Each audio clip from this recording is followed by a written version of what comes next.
500 National Guard soldiers are coming back this month from a very, very long tour in Iraq.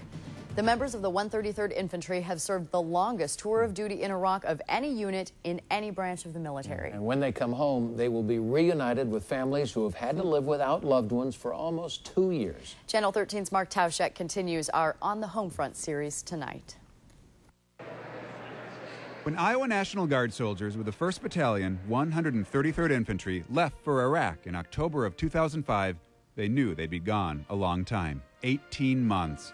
But this spring, as they were counting down the weeks towards their return to Iowa, it's like running a marathon and you know where the end is, and then you get to the 12 miles and you have to go 18 and you weren't ready for it. You weren't pacing yourself. the mission for 500 Iowa soldiers was extended another 4 months.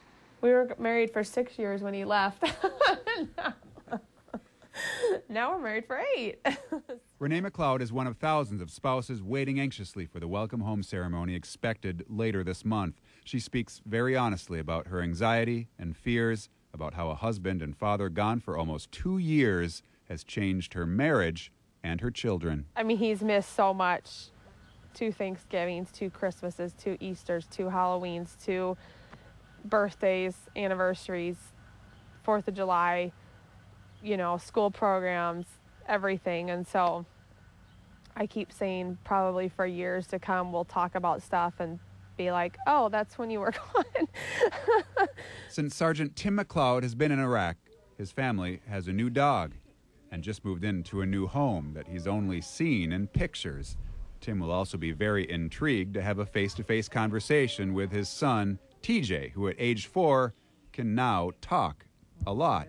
I always kiss the dog. You always kiss the dog? Yeah, it's disgusting. I mean, he was 2 when Dad left, and now he's 4. And so now he's a boy, and he's ornery and wild and mischievous. It doesn't really work, but my threat's always like, well, the next time we talk to Dad, you're going to get on there and talk to him and tell him what you did, you know?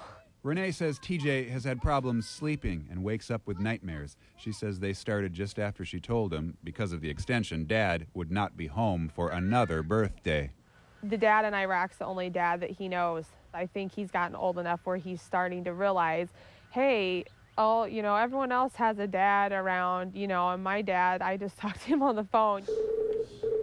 This is my favorite thing to see on the computer. Husband 1-1. Means he's online and he's not out in the road and he's safe and sound. Are you there? Are you there? We're here. I'm here now. Renee and Tim talk through the computer about twice a week. And you got your stuff all packed, right? Yeah. Yeah.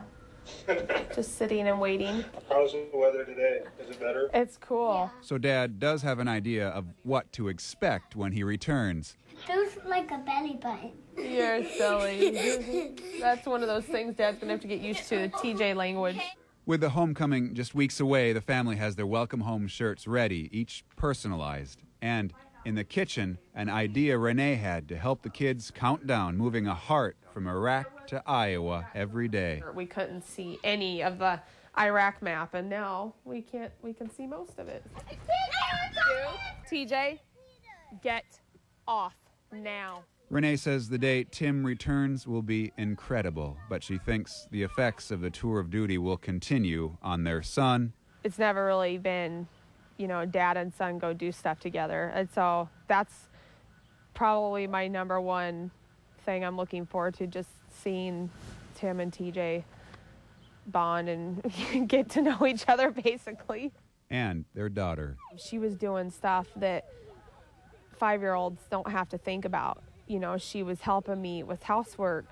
She was sometimes a shoulder to cry on. I try to not do that in front of them, but they take the brunt of my stress. I mean, they're the 2 that's going to take the brunt of me being frustrated and me, you know, yelling at them or being in a bad mood or not getting out of bed till 10 o'clock in the morning because I don't feel like it. So she's definitely had to grow up a lot, which that's irreversible.